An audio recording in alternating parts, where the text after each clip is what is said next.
천천히. 질문이 많이 나니까 그 사람이 포화를 열면 다른 분들한테 기회가 없어요.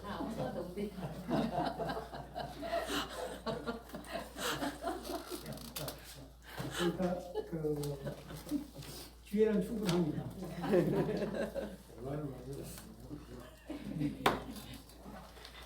자, 질문 한번 받아볼까요?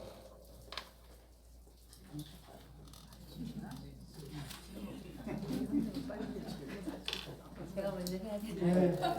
네. 너무 바보 같은 질문일 수 있는데요. 저희가 이제 신행하고 이렇게 하면 어쩔 수 없이 사람인지라 남의 흉도 보고 거짓말도 하고 이간질도 하게 되더라고요. 근데 이제 하고 나면 부처님한테 잘못했네 죄송합니다 하면서 이제 요 법당에 와가지고 삼배하면서 보자. 부처님 구업지어 죄송합니다 하고는 내가 마치 뭔가를 다 이제 된 것처럼 할 때가 많거든요. 혹시 그럴 때 물론 업은 지었는데 혹시 이제 이 정도 가이드까지는 하시는 게 어떻겠냐는 그 가이드를 한번 제시해 주시면 저희가 그러니까 참회를 하는 거는 굉장히 좋은 일입니다. 그런데 참회는 잘 하는 게 이 세상을 살면서 잘이라는 말이 흔하지만 잘 그거 참 어렵습니다. 그런데 참회를 잘하는 거는 첫 번째는 이제 하나는 참여할 때 죄송합니다. 이렇게 제가 구업을 지었습니다. 이런 게 있잖아요. 그때 밑에 깔고 하는 얘기가 있어야 됩니다. 결심을 깔아야 돼요.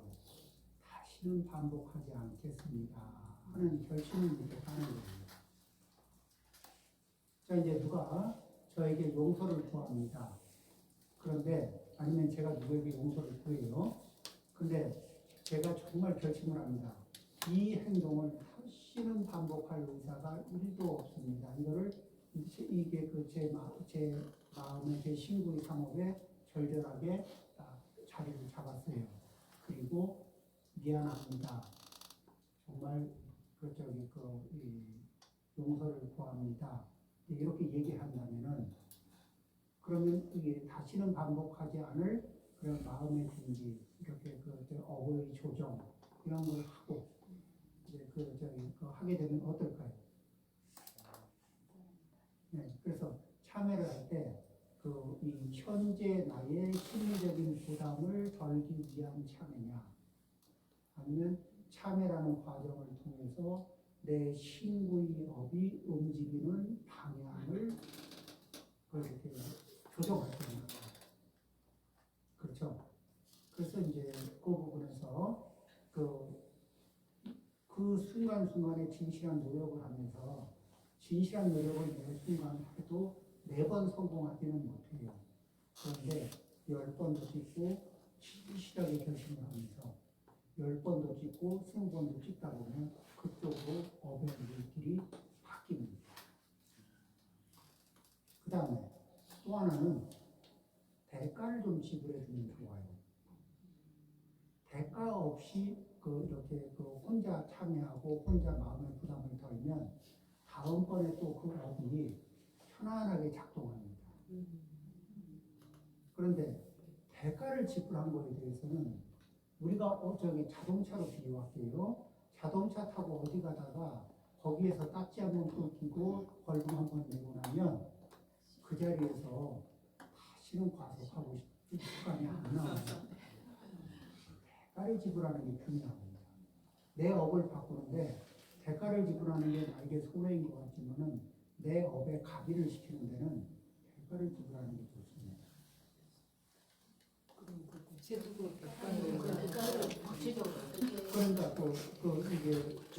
그러니까 내가 이제 다시는 반복하지 않을 결심을 했고 마음의 준비가 됐잖아요. 그럼 피해자에게 가서 미안하다고 그래서 당신에게 피해를 준 점에 대해서는 대단히 미안하다. 그리고 당신이 그 서운함이 풀리도록 하기 위해서는 내가 할 수 있는 노력을 하겠다. 그리고 나는 다시는 반복 안 하려고 지금 결심하고 있다. 요 부분에 대해서 명확하게 이렇게 의사를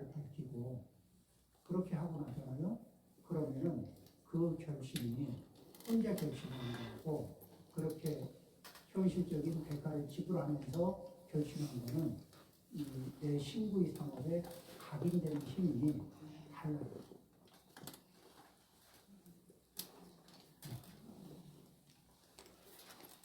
또, 자, 이제 연불법문과 관련 안 돼도 좋으니까, 네.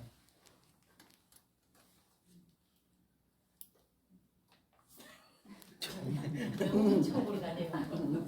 수인경 부사님이랑 영간생 비슷한데 자기 속에서 생각으로 상대가 없지만은 내 마음속에 상대가 있어가지고 잠깐 오해할 때도 있고 그 오해를 내가 스스로 답을 하고 아 이건 아닌데 뭐 이런 생각이 간혹 들 때가 있어요. 근데 그럴 때 상대한테 내가 네 생각을 하다가 뭐 했다 이렇게 말을 잘 못하잖아요. 내 스스로 내 생각에서 일어난 거죠. 아, 이제 저기 그 네. 오해로 인해서 어떤 내가 행동을 하는 게 있고, 네. 그래서 피해가 갔다면 그때는 이제 그 대가를 좀 지불하는 행동을 좀 하는 거고, 그런 말은 안 했다 그러잖아요. 그러면은 이제 그 한편으로는 뭐냐면 이 저기 첫 번째는 사람이 각각 달라서 각자의 입장에서 그 옳고 상대방의 입장에서는 그렇게 보일 수가 있다는 이런 이제 그 상대를 바라볼 때 나와 다른 사람을 바라볼 때 좀 관대하게 바라보는 시각을 좀 갖춰야 되겠다. 그러니까 이제 우리가 다시 생각을 해보면 우리가 그 각각 빨간 옷도 파란 곳에서 각각 다른 생명을 가지고 있다고 생각을 해보죠. 그러면 빨간 옷도 파란 거 각각 누구는 빨간색의 생명이고 누구는 파란색의 생명입니다. 그러면 각각의 생명이 있어요. 그러면 얘기를 하다 보면 맞는 부분도 있고 되게 안 맞는 부분도 있어. 그리고 어떤 분은 빨간색에 대해서 얘기해도 어떤 분은 빨간색을 100% 보는 분이 있고 어떤 분은 빨간색을 30%만 봐요. 이게 그 빨간색을 감지하는 능력이 약해서. 그러면은 빨간색을 놓고 얘기하더라도 같은 걸 얘기하는 것 같은데 입장이 되게 안 맞아요. 이게 우리 업력의 차이에 따라서 이런 견해의 차이는 발생이 됩니다. 그렇기 때문에 너하고 당신하고 나하고 똑같은 걸 봤으니까 똑같은 견해에 도달해야 된다라고 생각하는 것 자체가 일단 무리예요. 같은 현장에서 경험을 하더라도 당신의 경험과 내 경험이 다를 수가 있다. 그런데 거기다 누가 더 제가 빨간색의 생명입니다. 그렇지만 그래서 빨간색을 감지 못하지만 빨간색을 배제한 세상이 저에게는 올바르게 제 입장에서는 올바르게 인지하는 세상입니다. 왜냐하면 빨간색은 저에게 없는 색이니까. 그러면 제가 제 입장에서는 옳지만 보편적인 입장에서는 옳다고 얘기할 수 없죠. 그래서 제 입장에 대해서 두 가지 견해를 갖습니다. 제 입장에서 옳을 수 있지만 보편적인 입장에서는 아닐 수도 있다는. 내 업력의 입장에서는 정확한데, 그런데 보편적인 입장에서는 내 업력이 결핍이 부족한 부분이 있어서 인지를 못하고 이렇게 놓치는 부분들이 더러더러 있을 수 있다는 거. 그래서 거기에서 이렇게 생각합니다. 나는 내 입장에서만 옳지 다른 사람 입장에서도 옳은 것은 아니다. 뭐가 문제가 되냐면 내 입장에서 옳은 거를 다른 사람한테 옳다고 받아들이라고 우리가 강요하면서 살거든요. 내 입장에 옳은 거를 너도 옳다고 얘기해라. 이런 주문을 우리는 끊임없이 하고 있는 거예요. 그리고 그게 잘 안 되면 서운하거든. 그리고 이상하다 그러고. 그런데 이 사람의 업이 다르기 때문에 업이 다르면은 보고 듣고 해석하는 게 각각 달라요. 그 중에서 우리가 주의를 해야 되는 거는 무엇이냐면은 각각 다르고 각각의 자기가 옳지만 그렇지만은 선을 지킬 줄 알아야 된다. 나와 다른 사람에게 피해를 줘도 된다는 권리는, 피해를 줄 권리는 누구에게도 없다는 거예요. 나와 다른 업을 가지고 있는 사람에게 피해를 줄 권리가 나에게 없다는 걸 내가 그렇게 꼭 기억하고 사는 거. 그렇죠? 마찬가지로 나와 다른 업을 가지고 있는 사람이 나에게 피해를 줄 권한도 없습니다. 그렇죠? 그래서 남이 주는 피해를 그냥 이 꾸역꾸역 받는 게 아니라 그럴 때는 한 발 이렇게 누가 주먹으로 때리면 이렇게 얼굴을 들이대면서 꼭 알뜰하게 다 맞지 말고 때리면 이렇게 반격은 안 해도 좀 피해는 건 괜찮아요. 그렇죠? 그리고 어디에서 화가 나서 여기에서 주먹을 쓰십니까? 이런 물어볼 수 있잖아요. 우리 대부분은 동에서 뺨을 맞고 동쪽에서 화가 났는데 그것을 와서 서쪽에서 만만한 사람이 보면 서쪽에서 주먹을 휘두르는 수가 있어요. 그때 주먹을 휘두를 때 물어보면 슬쩍 피하고 물어보는 거예요. 어디에서 화가 났습니까? 어느 대목에서 화가 났습니까? 물어보면 화는 동쪽에서 났지. 이게 기억이 나면은 이쪽 서쪽에 와서 주먹을 이렇게 불끈 쥐었던 게 미안하고 쑥스러워져요. 그 기억이 나면. 그러면은 얼른 주먹을 가리키죠. 그래서 당신의 불평, 불만의 현 주소가 어디냐. 요거만 하나 물어봐줘도 항상 행동을 자제시킬 수가 있고, 그 다음에 항상 사람은 업이 다르면 견해가 다른 법이다. 그리고 나와 다른 견해를 가지고 있다고 해서 틀린 거나 나쁜 게 아니다. 나는 빨간색을 볼 수 없는 세상에서 평생 살아야 하는 사람이에요. 빨간색이 없는 상태에서 안정감을 가지고 살아야 되는 겁니다. 저는 업이 그렇게 돼 있어요.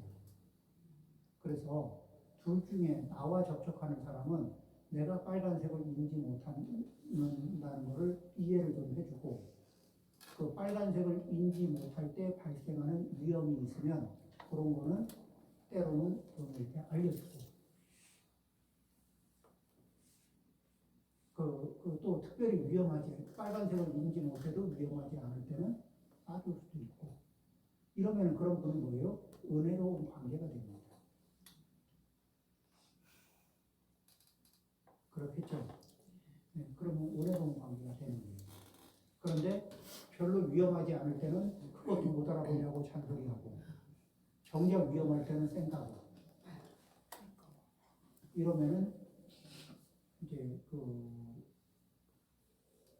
굉장히 우호적이진 않죠. 그래서 누구에게나 맹점은 있다. 우리가 생산업을 가지고 있으면 부분적인 맹점들은 업력이 갖는 부분적인 맹점들이 있어요. 그 맹점을 서로 보완해 주는 사람들은 서로 은혜로운 사람들입니다. 맹점을 서로 알아차리고 공격하는 사람들은 맹점은 안 보이는 영역 쪽으로 이렇게 칼도 던지고 창도 던지고 총도 쏘고 이런 거거든. 그러니까 자기가 못 보는 영역에서 날라오니까 방어고 뭐고 아무것도 안 돼요. 속수무책으로 당하는 거예요. 그런 영역이 있습니다. 사람마다 부분적인 맹점이 있어요. 맹점을 이용해서 공격을 하느냐, 맹점을 보완하면서 도와주느냐, 이게 은혜로운 관계냐 원수 관계냐, 업력을 서로 지을 때. 그래서 금생에 만나는 인연 중에도 은혜로운 관계가 있고 원수 관계가 있어요. 은혜로운 관계는 서로 어떤 관계죠? 서로 해줄 거 해주고 받을 거 받고 이러면서도 이런 얘기하죠. 여태 준 것은 모두 잊어버리고 아직 못 다 준 것만을 기억하리라. 이런 마음이 자꾸 우러나는 거예요. 왼수 관계는 두 외과 의사가 서로 상대방에게 맞추게 하지 않고 큰자리만 골라서 메시지를 하는 거예요.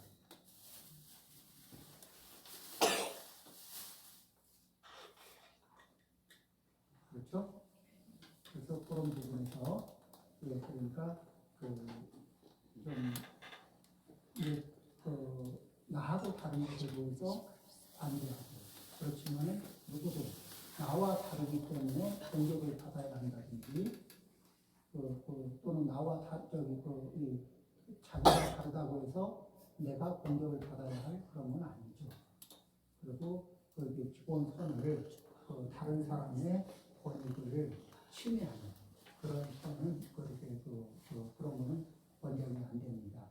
그래서 자기 선을 자기가 지키고 사는 사람들이 기본적으로 건실하고 그 다음에 자기 선을 잘 못 지키면서 힘들어하는 사람을 선에다가 이렇게 울타리 좀 쳐주고 이렇게 그 다음에 힘든 자리를 자기 이렇게 맹점이 나는 한 개고 각자 대부분 두 개인데 맹점이 두 개, 세 개가 있어서 조금 더 힘들어하는 사람들이 있어요. 그런 사람들에게 그 맹점에 대해서 당신이 눈으로는 볼 수 없고 귀로는 들을 수 없는 당신의 맹점이지만 거기를 가상의 눈을 만들고 가상의 귀를 만들어서 훈련하다 보면 보이진 않고 들리진 않지만 보이는 듯하고 들리는 듯하게 그것을 감지하는 능력이 생깁니다. 그래서 믿고 연습하시면은 그쪽에 흐릿한 감각이 생기는데 그런 부분까지는 도와드릴 수 있습니다. 이런 게 가능하죠. 그렇죠? 왜 음치와 박치는 이게 고저와 이 박자의 장단을 못 맞추거든. 그렇죠? 그런데 이분들은 그게 잘 안 보여요. 그게 선이 불분명하거든. 그런데 이런 사람도 음악 전문가에게 훈련을 받아서 자기는 감지가 좀 덜 되지만 훈련을 통해서 가상의 선을 이렇게 연습하고 가상의 박자를 연습하면 적당히 한 두세 곡은 노래를 부를 수 있거든. 다른 곡은 안 되는데 연습한 곡은 되게 할 수 있어요. 그렇듯이 삶에 꼭 필요한 그 영역에 대해서 이렇게 안 되는 영역을 만들어주는 그런 게 굉장히 은혜가 되죠. 아니면 그런 순간에 함께 해주고 그렇죠. 그런 순간에 빨간색을 대신 보고 빨간색을 섞어서 판단하는 순간에 이렇게 이렇게 안목이 돼서 역할을 해준다든지 그런 것들도 굉장히 도움이 되겠죠. 의사들은 우리가 못 보는 우리의 병을 보잖아요.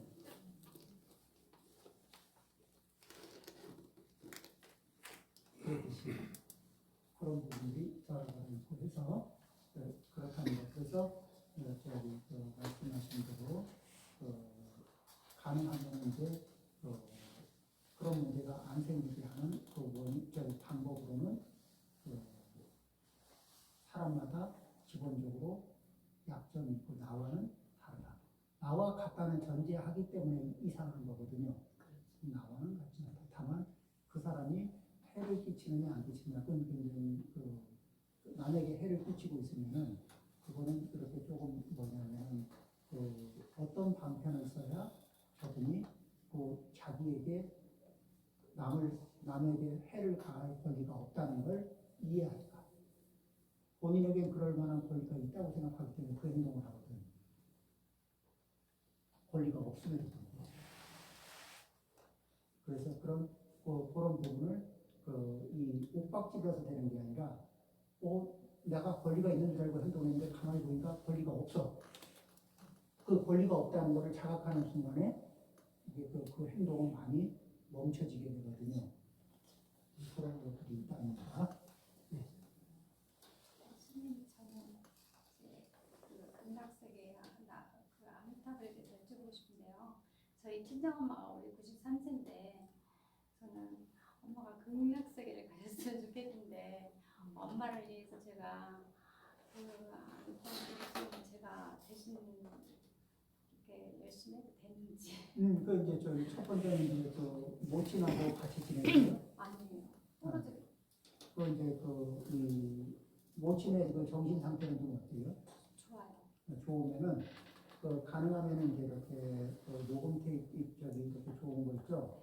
그거 하나 가져가서 잔잔한 사운드로 해서 그 이렇게 요거를 이렇게 그 연불 기계 이런 것도 있어요.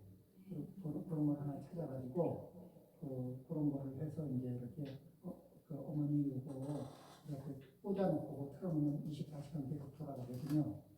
그러면서 그냥 따르기 가다가 소리가 들리면 따라서 연주하시고 이제 저기 이 세상 이제 많이 이렇게 쓴맛 단맛 다 보셨잖아요. 저는 그 아미타불 극락세계에 가서 태어나기도 꼭 바라시고 그 아미타불을 만나보기 위해서 마음을 좀 써주세요. 이런 평상 이제 그렇게 부탁을 드리고 저도 어머니를 위해서 늘 아미타경을 저기 읽고 또 아미타불을 연구하고 할 겁니다. 어머니가 금생을 사시면서도 행복하고 저기 금생을 떠나서도 행복하시길 바랍니다 하는 그런 말씀과 함께 그렇게 딸의 간절한 소원입니다 해서 당신을 사랑하는 이의 간절한 원언 때문에 연구를 할 수 있도록 제가 이런 일이 있었어요. 아는 분이 있을지 없을지 모르겠는데 꽤 그러니까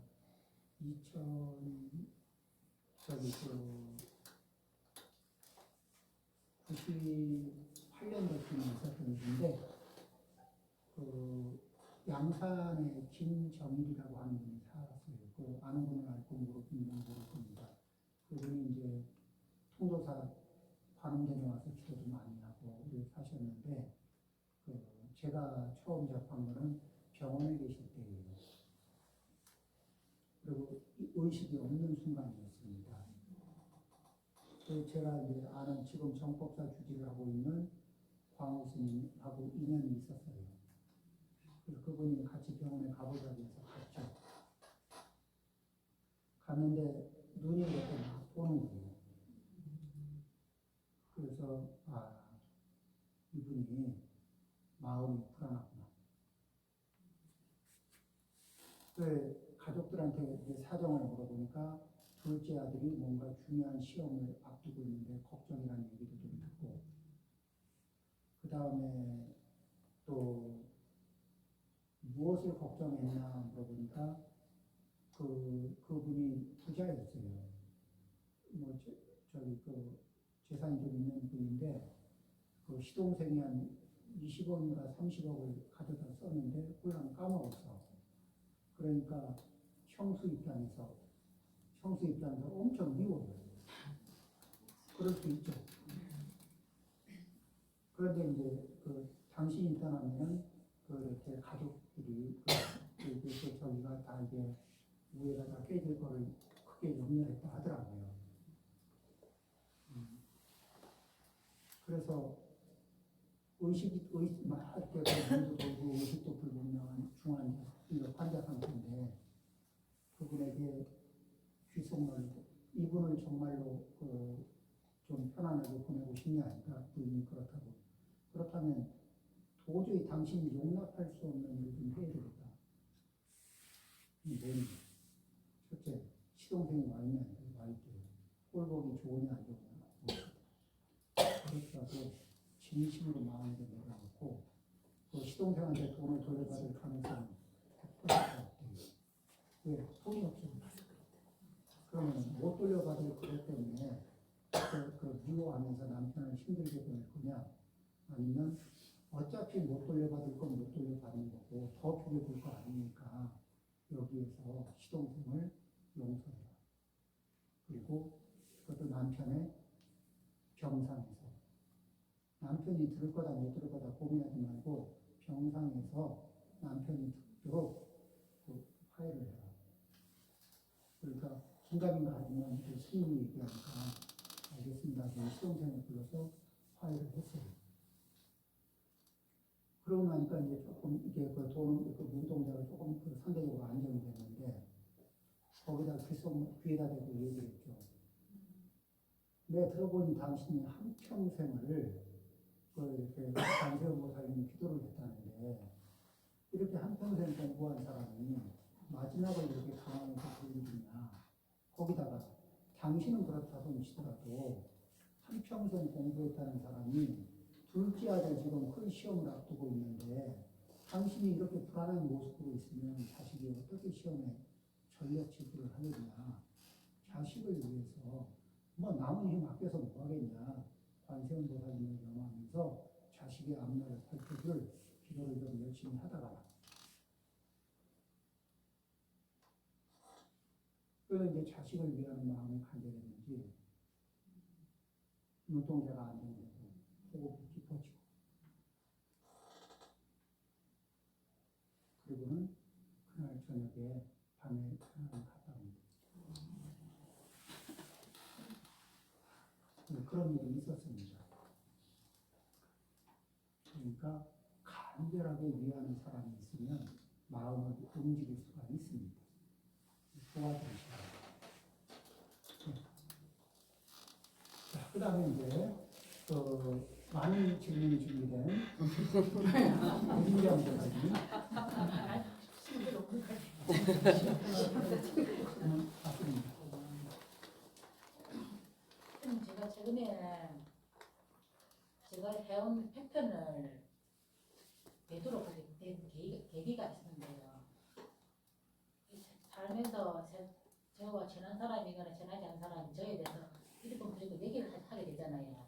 제가 그 얘기를 들었을 때 제 입장에서는 억울하기도 하고 화가 난단 말이에요.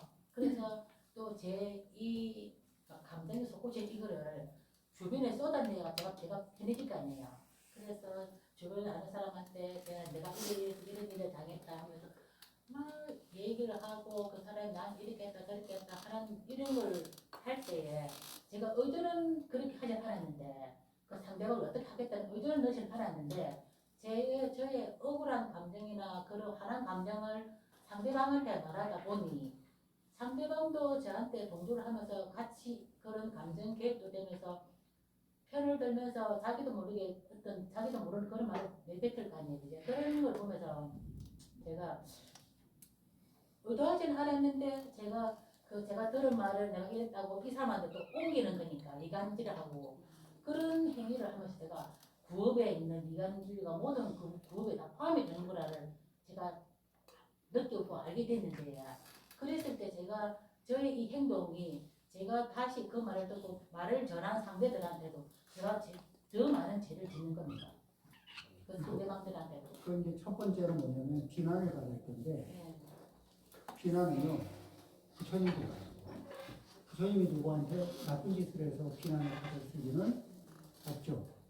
그런데 부처님 때문에 속상한 사람들은 있을 수 있습니다.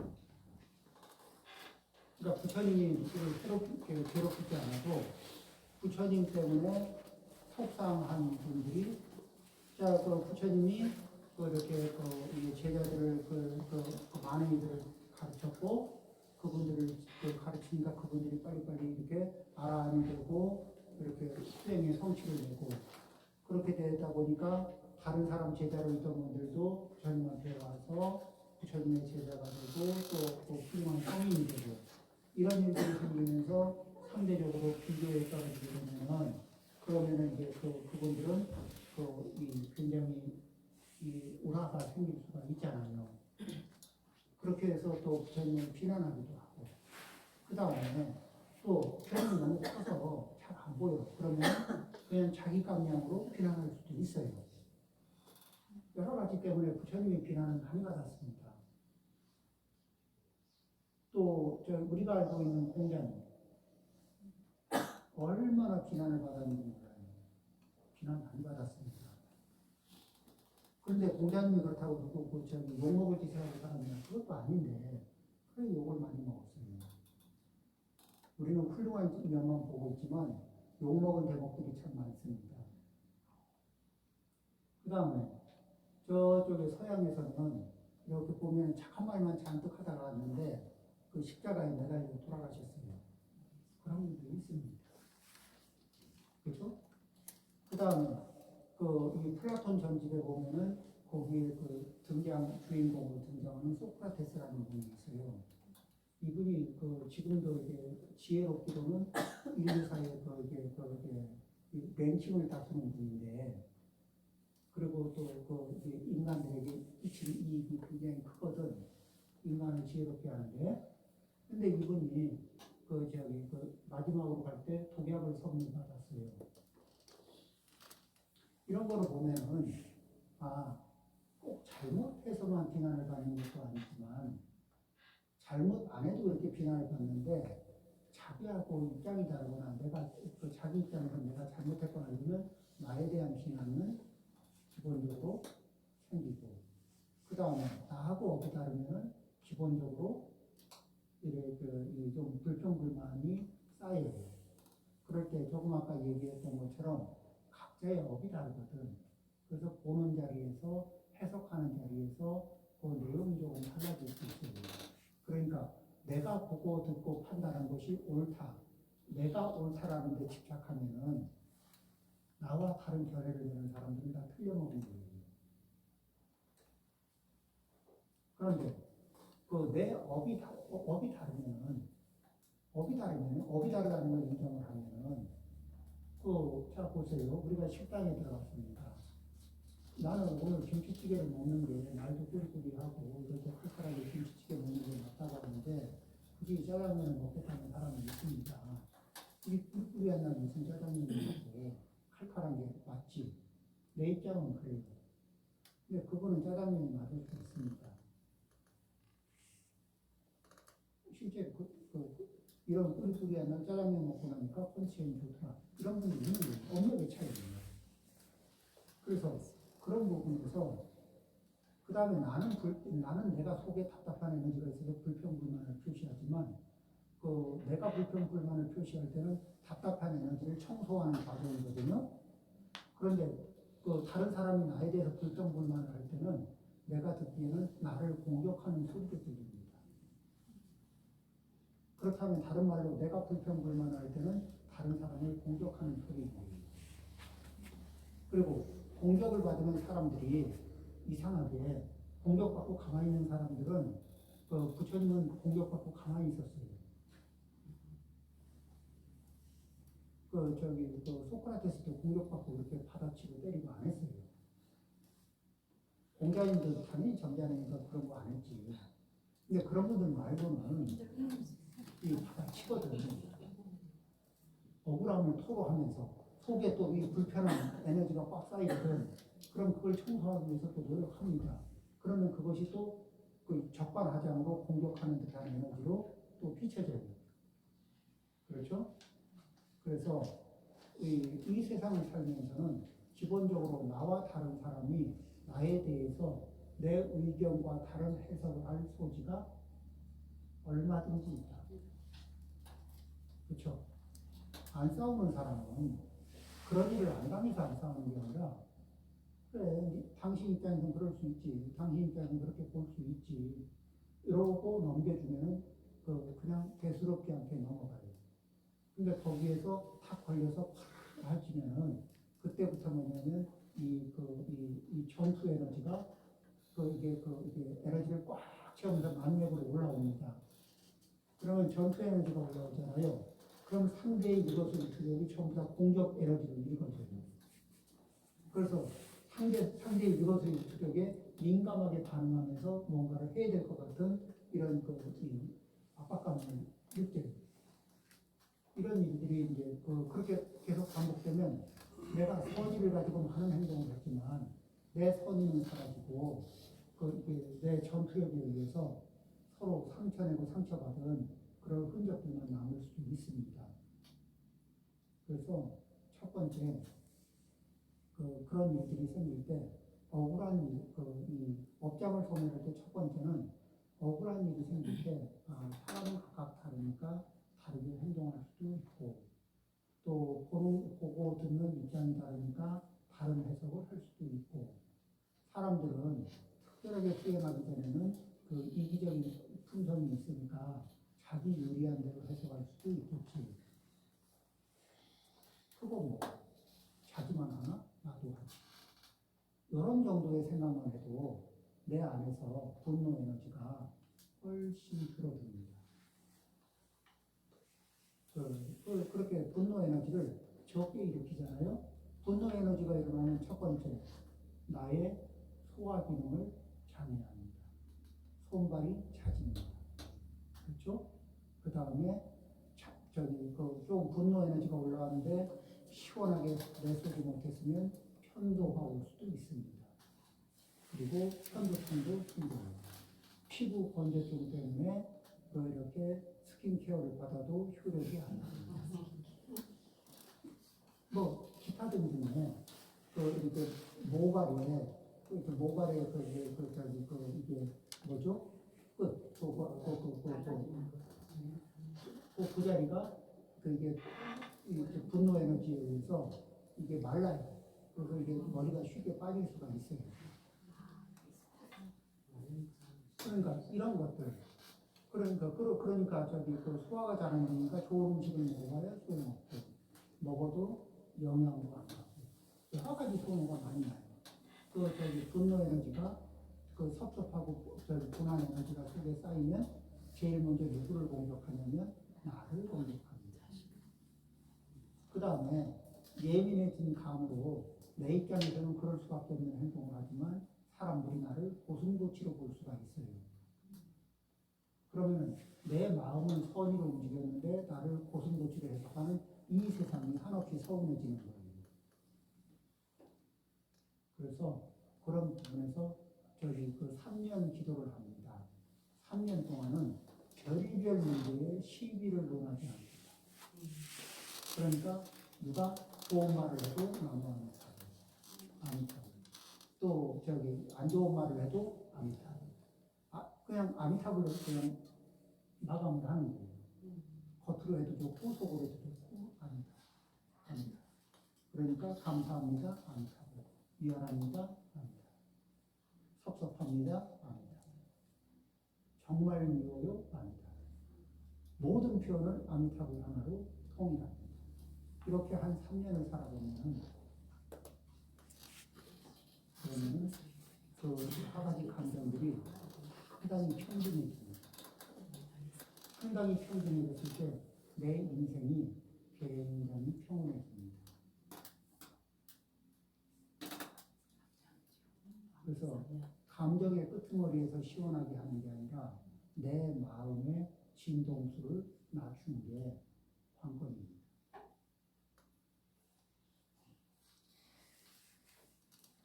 네, 또 질문? 네, 없어요?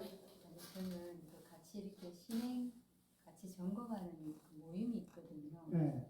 저는 이제 아미타불도 하고 건강형도 하는데 제가 이제 지금 뭐 하고 있는 게 공양미도 올리고 어쨌든 정오에도 하는 이제 울력을 이제 몸으로 이렇게 보시하는 걸 많이 하는데 이건 질문이 아니고 우리 이제 같이 진행하시는 분들이 수영이가 시간이 많은 것 같지 지금 보시할 때가 아니고 현지식 찾아서 자꾸 법문 듣고 그래야 되지 그 시간이 낭비라고 자꾸 얘기를 하세요. 근데 제가 저는 그래 생각을 안 하는데 스님 제가 믿음이 더 확고하게 그 사람들한테 그거 아니라던데요 할 수 있게 좀 확실하게 얘기를 좀 그 봉사를 하는 게 문제가 아니고 그 봉사하는 자리에 책임 자리에 있잖아요.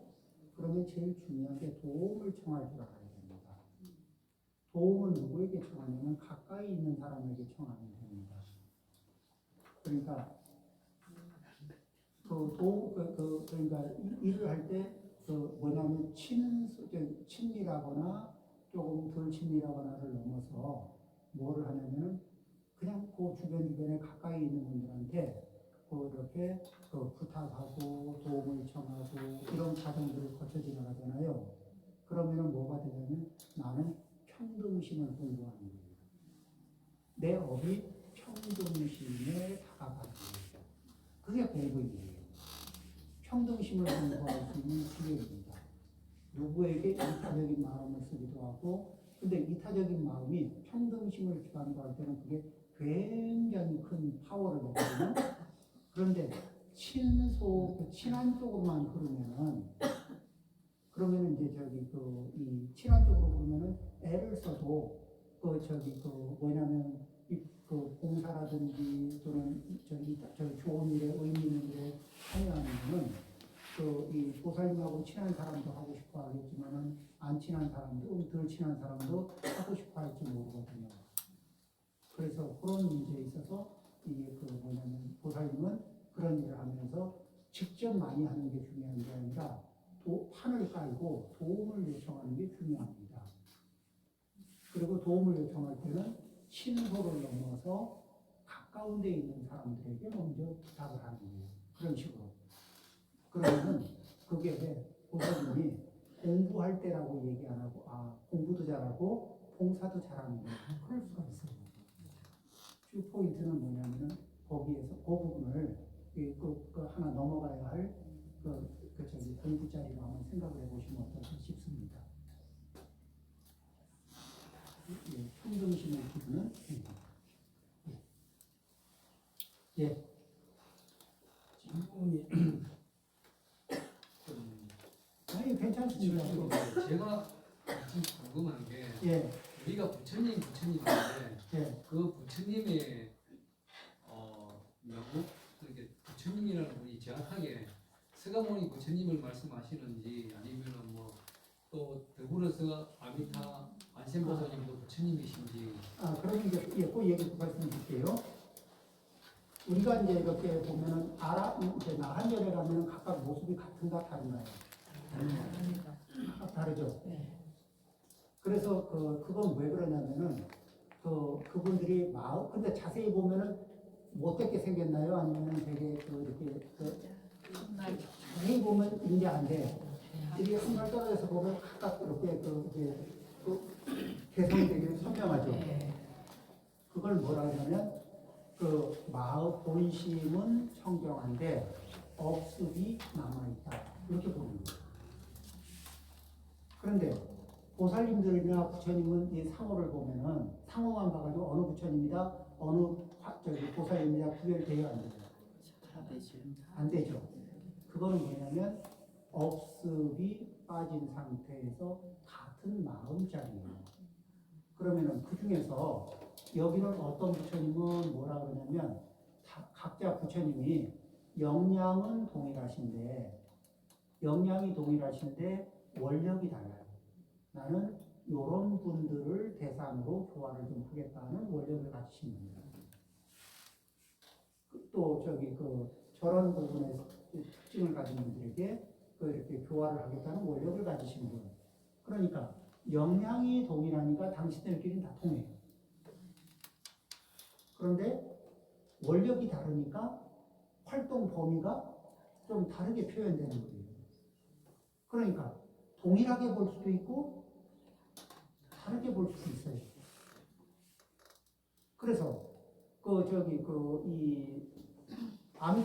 우리가 중생의 마음으로는 석가모니 부처님이 아미타불을 소개해서 우리가 아미타 삼정부를 모시고 여기서 예경하고 그러면서 가끔은 석가모니 부처님을 정근할 수도 있겠죠. 그러면 석가모니 부처님 나를 안 모셔놓고 나를 정근하면 삐질까? 아니, 부처님에게는 그런 마음이 아니에요. 그건 중생의 마음인 거지. 석가모니 부처님은 당신이 소개한 아미타 부처님에게 우리가 일심으로 귀의하고 아미타 부처님의 원력에 맞게 우리가 생활하는 것을 100%, 200%, 1000% 동의하고 칭찬하고 그러십니다. 그래서 보살님들은 두 종류가 있어요. 그러니까 위전 보살과 위후 보살이라는 걸 얘기를 하거든요. 위전 보살이라는 것은 부처님의 경지에 거의 도달했는데 아직 0.01%의 아쉬움이 있어요. 그래서 아직 부처님이 되지 않은 상태예요. 그 다음에 위후 보살, 이미 부처님의 과외를 증득하셨는데 그런데 이 부처님의 경지에 올랐지만 당신의 위를 한 칸 낮춰요. 그러면서 비서 역할을 하는 거예요. 다른 부처님이 조화를 원만히 할 수 있도록 비서 역할도 내려오고 그러니까 경지는 부처님의 경지인데 역할을 비서의 역할로 하면 비서를 얼마나 잘하겠어요. 그렇죠? 그런 보살님 중에 한 분이 누구냐면 관세음 보살님입니다. 그러니까 불보살 그러니까 왜 관세음 보살님을 그 보살님이라고 했다가도 어떨 때는 또 그 부처님 대접을 하기도 하고 왜 왔다 갔다 하는지 모르겠다. 그런데 이렇게 그 보현보살님도 위후 보살이거든. 그러니까 보살님이라고 부르면서도 또 이게 부처님 대접도 해드리고 이런 게 또 이렇게 왔다 갔다 하는 그런 이유가 그렇습니다.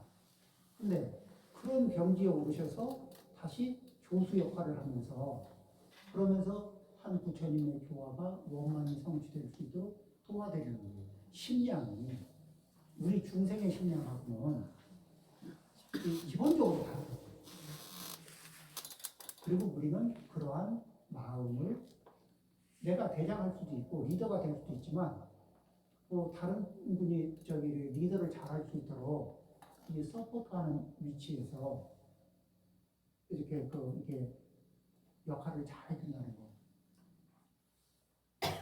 그런 분을 만나면 사업을 하는데 이 사업의 안목이 이렇게 사장님하고 동등한 경지에 있으면서도 이렇게 살짝 그렇게 비서의 역할을 해주면서 사장님을 서포트 해주면 그런 사람들이 많은 회사는 어떨 것 같아요?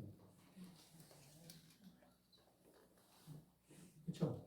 그런 세계가 부처님의 세계거든요.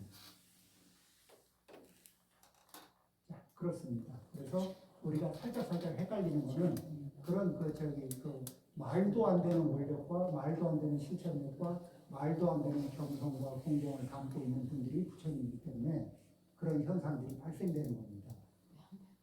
예. 자, 이제 시간이 4시간 다 되니까 질문하실 거 있으면 질문하시죠. 기회를 만들기가 어려우니까. 예. 크게 얘기해 주세요. 영가에 대해서 여쭤보는데요. 지금 시댁 어린 두 분이 다른 절에 이렇게 모셔 계시는데 그 영가를 이렇게 모셔오려면 어떤 의식이 따로 있는지 이제. 그 전에 모셨으면은 그 전에 이렇게 모시고 또 이제 그분을 영가분들을 영가는 우리하고 다르다가 아니라 업식은 똑같아요. 업식은 살아있으나 죽거나 몸이 있고 없는 차이지 업식은 기본이잖아요. 그러면 업식이 공부를 해야 된다. 그래서 자기 업식을 밝히고 그 다음에 그러니까 업식의 색깔에 따라서 업식의 특성에 따라 좋아하는 게 달라요. 파리와 벌은 생김새는 비슷한데 찾아가는 게 달라요. 업식이 달라서 그래요. 그렇죠? 파리와 벌은 생김새는 비슷한데 찾아가는 장소가 달라요. 그래서 사랑받고 미움받는 정도가 달라요. 그렇듯이 그러면은 무엇을 황홀하게 느끼느냐 그건 업식에 따라 다르거든요. 그래서 뭐냐면은 선하고 맑고 좋은 것을 좋아할 수 있는 업력으로 전환하는 것. 업이 맑아지면 맑은 걸 좋아하게 되고 업이 탁하면 탁한 쪽으로 끌려가게 되거든요. 그래서 그런 돌아가신 부모님들이 맑은 업을 가질 수 있도록 그렇게 도와드리는 거예요. 그분들을 위하는 마음으로 복을 줬고, 그분들을 위하는 마음으로 경전을 독송하고, 그분들을 위하는 마음으로 선행을 하고, 그렇게 해서 그분들에게 부족한 동력을 채워드리고, 그분들에게 부족한 지혜를 채워드리고, 이렇게 하시면 좋겠습니다. 제가 스님이 원론적으로 말씀하셨고 저는 이렇게 건선해요. 이장하거나 위패를 다른 곳으로 모실 때는 미리 가서 그냥 어느 날 문득 그냥 고지 없이 가서 이렇게 하지 않고 몇 월 며칠 날 어디로 모시겠습니다. 또는 몇 월 며칠 날 이장하겠습니다. 이렇게 말씀드린 옮기시게 옮기시려고 하면 그렇게 하시고 그렇게 한 다음에 그날 이제 특별한 의식을 하지 않고 그렇게 해서 모시고 가고 싶은 대로 가시면 됩니다. 예. 그리고 이제 이렇게 그 모시는 도장이 연분이 늘 이어지고 또 그 법문이나 그 공부가 늘 이어지는 도장이나 하고 있습니다. 예, 선생님, 방금 제가 이걸 질문을 하려고 했는데요. 예. 그 보통 돌아가시면 이게 그 몇 시간? 뭐 10시간, 20시간? 이 사이에 영혼이 몸에서 이게 빠져나간다고 또 제가 들었고 그러니까 업식이 민감해지거든요. 그래서 그때는 가능하면은 저기 이게 또 병원에서 이렇게 돌아가시잖아요. 그러면 특별히 부탁을 해서 이렇게 손대지 말고 최대한 그렇게 시간을 좀 지연을 시켜 주셨다가 영을 하더라도 왜냐하면은 그 이제 이 우리가 볼 때는 돌아가셨지만은 그 아직 몸에 의탁하고 있으면서 업식이 되게 민감하거든요. 그래서 이거 몸을 다루면은 이 몸에 그 몸을 통해서 통증을 되게 강하게 느낀답니다. 그럼 우리가 통증을 강하게 느끼면은 강한 통증 때문에 악심이 일어날 수 있잖아요. 그러면은 마지막 위험이 악심이 될 수가 있습니다. 그러면 그 마지막 일념이 다음 생을 이끄는 이게 인자가 될 건데 그 마지막 일념이 그 평상시 유지하던 그 일념으로 갈 수 있게 돕기 위해서 그래서 이렇게 돌아가셨을 때 이렇게 그 상태에서 손대지 않고 저 연구를 좀 해드리고 그렇게 하면 좋습니다. 49제라는 걸 조금 지내게 되면 이제 이게 완전히 이 영혼이 다음 법에 따라서 이제 간다고 하셨는데 49일이 지나고 1년, 2년 기일에 맞춰서 제사를 지내는 건 의미가 있을까 하는. 그게 이제 그 지장경에서 보면은 그 선망 부모들이 미리 가신 분들이라도 그래서 그분들이 이렇게 악도에 떨어지거나 아니면 자신의 업력으로 선도에 태어나신 분들이라도 그분들을 위하는 마음으로 그 인연인들이 복업을 짓고 선행을 닦고 그분들이 아니면은 안 했을 선행 그분들이 아니면 안 닦을 복덕과 공덕을 닦으면 그로 인해서 그분들에게는 그 당신들의 악도에 있는 분들은 악도를 벗어날 기반을 얻게 되고 그 선도에 있는 분들은 더 상승할 수 있는 이게 추진력을 얻을 수 있다는 겁니다. 그러니까 뭐냐면은 우리의 몸은 차원을 못 넘어가고 우리의 기억이 차원을 못 넘어가지만 우리의 선근 복덕과 악업과 선업은 선업의 복덕과 악업의 복덕, 선근의 공덕, 악업의 공덕 이런 것들은 그 경계선을 넘어가거든요. 그 경전에서는 그렇게 말씀을 하십니다. 그래서 이 돌아가신 분을 위해서 용면존자도 차원을 달리했지만 다른 차원에 가 계신 모친에게 용면존자의 선행을 통해서 추이중 모친을 도와드렸고 치장보살님의 전신인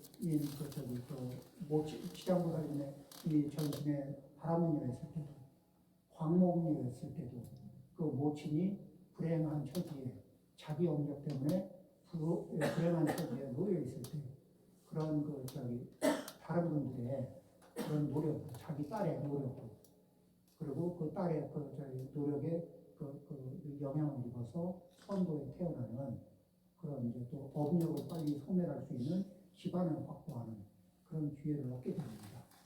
그런 것들은 경전의 말씀이기도 하고 그래서 필요가 없는 것이 아니고 그런 것들이 어떻게 그래서 거기에 보면은 존망이 시장경의 7번째 품, 13품 중에 그 7번째 품은 돌아가신 분에게도 이익이 되고 살아있는 분에게도 이익이 되는 그 원리와 이치를 설명한 품이 7번째입니다.